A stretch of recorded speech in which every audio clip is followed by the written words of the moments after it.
Assalamualaikum warahmatullahi wabarakatuh. Di video ini saya akan membahas tentang passive reconnaissance dalam cybersecurity. Ini merupakan tugas kelompok yang beranggotakan saya sendiri, Imam Al-Khalis, Rian Arya Saputra, Muhammad Noval Ibatur Rafif, dan Al-Muttaqin. Pada modul ini terdapat 9 poin penting. Yang pertama ada pengintian pasif, kedua ada pengintian aktif, ketiga ada Nmap penemuan pembawa acara langsung, keempat Nmap pemindaian port dasar, kelima Nmap pemindaian port tingkat lanjut, 6 Nmap pemindaian port pos, 7 protokol dan server, 8 protokol dan server 2, 9 tantangan keamanan jaringan. Jadi, sebelum melakukan serangan atau pengujian keamanan, biasanya kita akan mengumpulkan informasi terlebih dahulu tentang target. Nah, proses ini disebut dengan reconnaissance. Saya juga akan menjelaskan bagaimana cara mengumpulkan informasi tersebut tanpa harus berinteraksi langsung dengan target, menggunakan beberapa tools seperti WHOIS, DNS Lookup, DNS Dumpster, dan Shodan. Jadi kita masuk ke tugas 2, pengintaian pasif versus aktif. Saya akan menjelaskan tentang reconnaissance dalam cyber security, khususnya perbedaan antara pasif dan aktif reconnaissance. Reconnaissance adalah tahap awal dalam proses hacking atau penetration testing yang bertujuan untuk mengumpulkan informasi tentang target sebelum melakukan serangan. Jadi reconnaissance dibagi menjadi dua. Yang pertama ada passive reconnaissance. Passive reconnaissance merupakan teknik pengumpulan informasi tanpa berinteraksi langsung dengan target, yang artinya aktivitas ini tidak terdeteksi oleh sistem target. Contohnya, mencari informasi di Google, melihat media sosial perusahaan, menggunakan WHOIS atau DNS Lookup. Kemudian ada active reconnaissance. Ini merupakan teknik pengumpulan informasi dengan berinteraksi langsung dengan target. Aktivitas ini terdeteksi oleh sistem keamanan. Contohnya, ping server, port scanning, social engineering langsung. Jadi pada tugas kali ini ada beberapa soal yang akan kita bahas. Jadi pada tugas 2 ini ada beberapa soal yang akan kita bahas. Yang pertama, Anda mengunjungi halaman Facebook perusahaan target dengan harapan mendapatkan beberapa nama karyawan mereka. Jenis aktivitas pengintaian apakah ini? Jawabannya adalah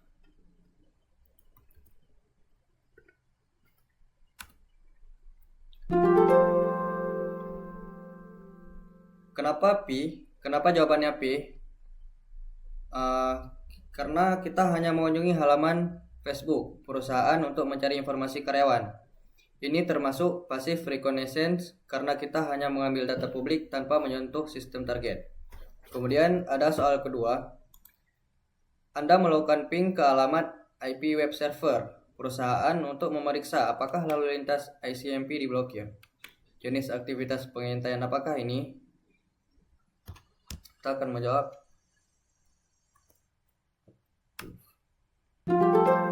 Kenapa di sini jawabannya aktif? Karena kita melakukan ping ke alamat IP server. Ini termasuk active reconnaissance karena kita mengirim request langsung ke server sehingga bisa terdeteksi. Kemudian ada soal ketiga. Anda kebetulan bertemu dengan administrator TI perusahaan target di sebuah pesta. Anda mencoba menggunakan rekayasa sosial untuk mendapatkan informasi lebih lanjut tentang sistem dan infrastruktur jaringan mereka. Jenis aktivitas pengintaian apakah ini?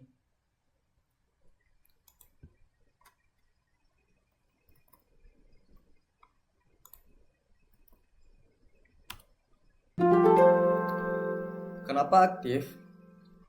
Karena kita berinteraksi langsung dengan admin IT menggunakan teknik social engineering. Ini termasuk active reconnaissance karena melibatkan interaksi langsung untuk mendapatkan informasi.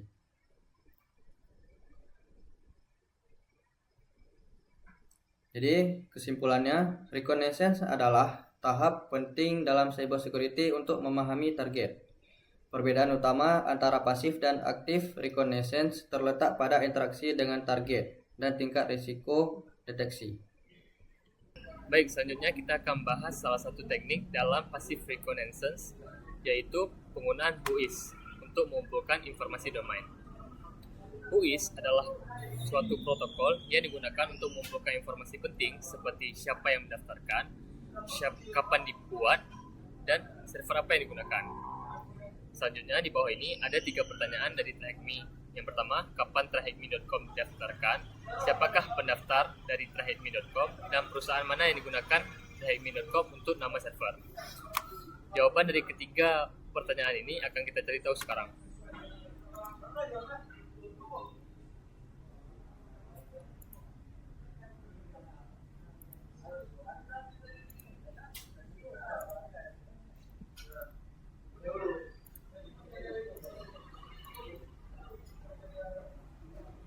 Sekarang kita ketik whois trackme.com.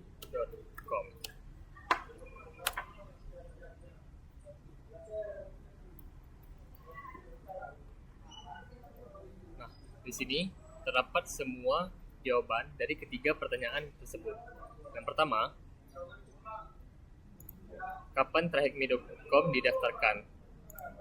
Di sini pada creation date tertulis 2018 bulan 7 tanggal 5. Sekarang kita isikan 2018 07 05. Oke, selanjutnya siapakah pendaftar dari trackme.com?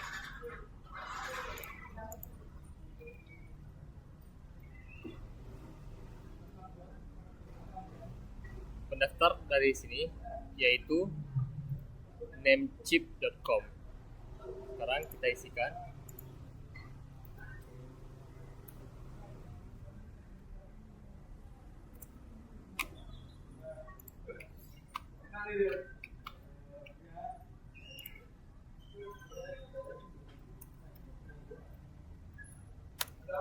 Oke, yang terakhir, perusahaan mana yang digunakan TrackMe untuk nama server? Di sini tertulis keepnscloudflare.com. Maka jawabannya kita isi cloudflare.com.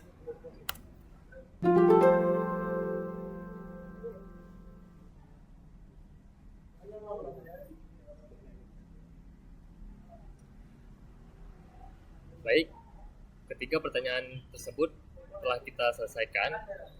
Kesimpulannya adalah WHOIS adalah tools penting dalam passive reconnaissance yang memungkinkan kita untuk mengumpulkan informasi penting dari awal tentang target tanpa terdeteksi sedikit pun.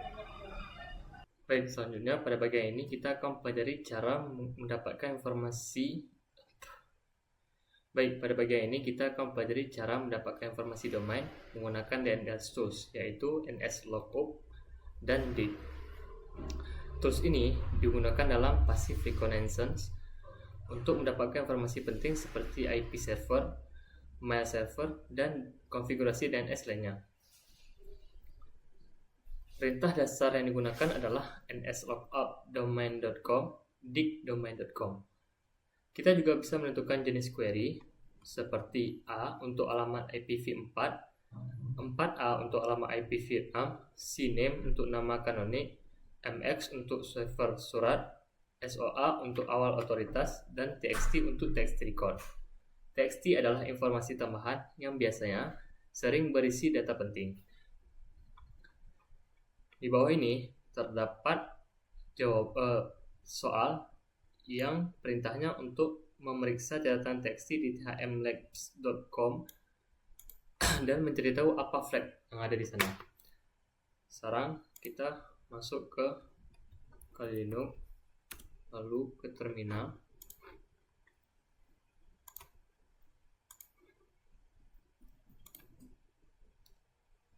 Di sini perintahnya adalah d add server 1.1.1.1 thmlabs.com. Query yang kita gunakan sekarang adalah txt sesuai dengan soal. Lalu enter.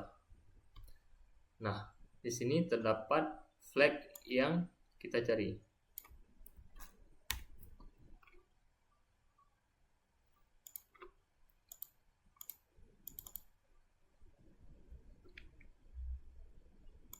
sesuai dengan yang ada di sini.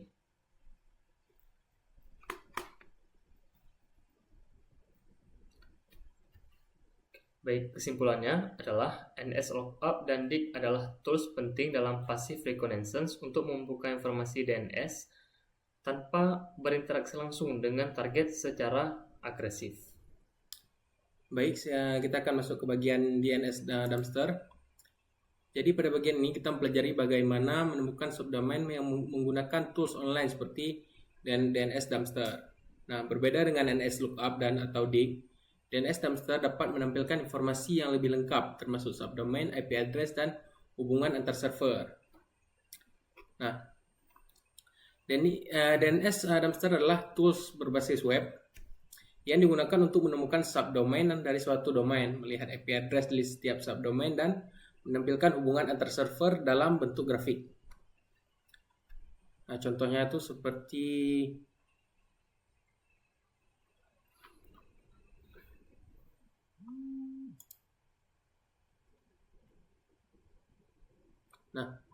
di sini. Ini merupakan tampilan dari DNS dumpster. Nah, pada modul kali ini atau task kali ini, di sini ada pertanyaan, cari tryhackme.com di DNS dumpster. Nah, subdomain menarik apa yang akan Anda temukan selain www dan blog?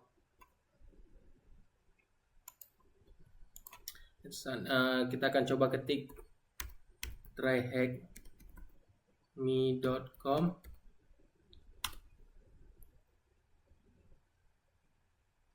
Nah, saya lihat di sini akan muncul beberapa subdomain dari si tryhackme.com. Namun kami memiliki kendala dikarenakan jawaban dari task kali ini tidak muncul di DNS dumpster. Saya sudah mencoba beberapa kelas. Saya sudah mencoba beberapa subdomain yang terdapat pada DNS dumpster, namun tidak berhasil menemukan jawaban yang terdapat pada modul kali ini. Nah, jadi saya menggunakan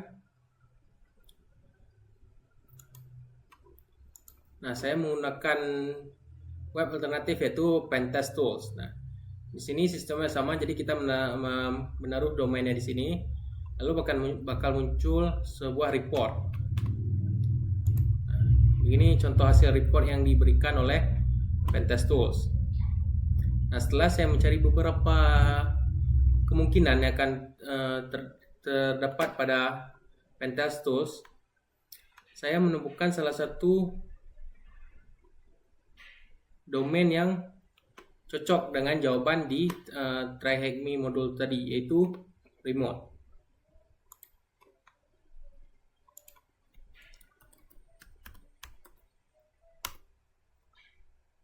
Nah, bisa dilihat jawabannya benar. Nah, kesimpulannya DNS dumpster adalah tools penting dalam passive reconnaissance untuk menemukan subdomain dan memahami alur atau struktur jaringan target tanpa harus melakukan interaksi langsung. Walaupun saya mendapat sedikit kendala, tapi untuk saat ini DNS dumpster bisa menjadi tools yang berguna. Baik, selanjutnya kita masuk ke task ke-6 yaitu shodan.io. Nah, pada bagian ini kita mempelajari tools bernama Shodan yang sering disebut sebagai search engine of hackers. Jadi berbeda dengan Google yang mencari website, Shodan digunakan untuk mencari perangkat yang terhubung ke internet seperti server, kamera, IoT, dan lainnya. Nah, Shodan bekerja dengan cara melakukan scanning ke perangkat internet. Jadi dia mengumpulkan informasi seperti IP address, lokasi, port terbuka, dan versi server. Sehingga kita mengetahui informasi detail tentang suatu sistem yang tanpa harus menyerangnya. Nah, jadi di task kali ini ada beberapa pertanyaan yang akan kita jawab menggunakan shodan.io. Yaitu soal pertama adalah, menurut shodan.io, negara manakah yang menempati peringkat pertama di dunia dalam hal jumlah server Apache yang dapat diakses? Nah, selanjutnya kita akan masuk langsung ke shodan.io. Nah, pertanyaannya negara manakah yang menempati peringkat pertama di dunia dalam hal jumlah server Apache? Nah, kata kuncinya adalah Apache. Nah, di sini akan kita ketik Apache.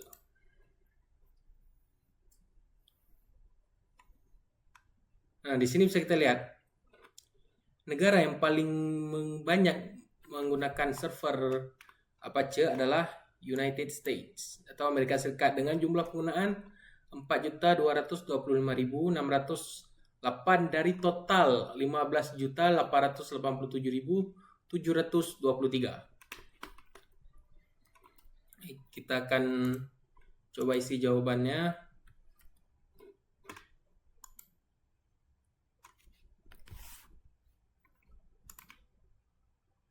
Oke, sekarang kita masuk ke pertanyaan selanjutnya, yaitu port manakah yang paling umum digunakan ketiga untuk Apache? Nah, di sini ditanya port paling umum ketiga. Nah, di sini ada seperti leaderboard untuk penggunaan port. Jadi di tempat pertama itu ada port 80 dengan 5 juta, sekitar 5 jutaan yang digunakan. Yang kedua ada 443, dan yang ketiga seperti yang ditanyakan oleh si modul tadi yaitu 8080. Nah, sekarang coba kita isi jawabannya. Oke. Dan yang terakhir pertanyaannya adalah port manakah yang paling umum digunakan untuk NGIX?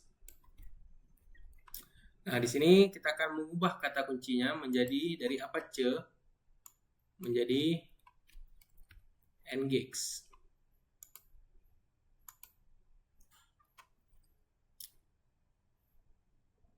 Nah, di sini total penggunaan server melalui NGIX adalah 58.833.372. Nah, pertanyaannya adalah port manakah yang paling umum digunakan untuk NGIX? Nah, di sini bisa kita lihat di dalam top port. Nah, di sini peringkat pertamanya adalah port 80. Jadi sudah pasti jawabannya adalah port 80. Nah, kesimpulannya, passive reconnaissance adalah tahap penting dalam cyber security untuk mengumpulkan informasi tanpa berinteraksi langsung dengan target. Jadi tools yang digunakan tuh bisa menggunakan DNS Dumpster, Shodan, operator Whois, NS Lookup, dan Dig. Nah, semua tools ini membantu kita memahami target sebelum masuk ke tahap berikutnya. Baik, dari hasil modul ini kami berkesimpulan yaitu, dapat disimpulkan bahwa di sini passive reconnaissance merupakan fondasi penting dalam cyber security. Melalui teknik ini, kita dapat mengumpulkan berbagai informasi krusial tentang target tanpa terdeteksi menggunakan tools seperti Whois, DNS Lookup, DNS Dumpster, dan Shodan. Informasi yang diperoleh pada tahap ini sangat menentukan langkah selanjutnya dalam proses pengujian keamanan. Karena itu, semakin akurat dan lengkap proses reconnaissance yang dilakukan, maka semakin besar peluang dalam mengidentifikasi potensi celah keamanan.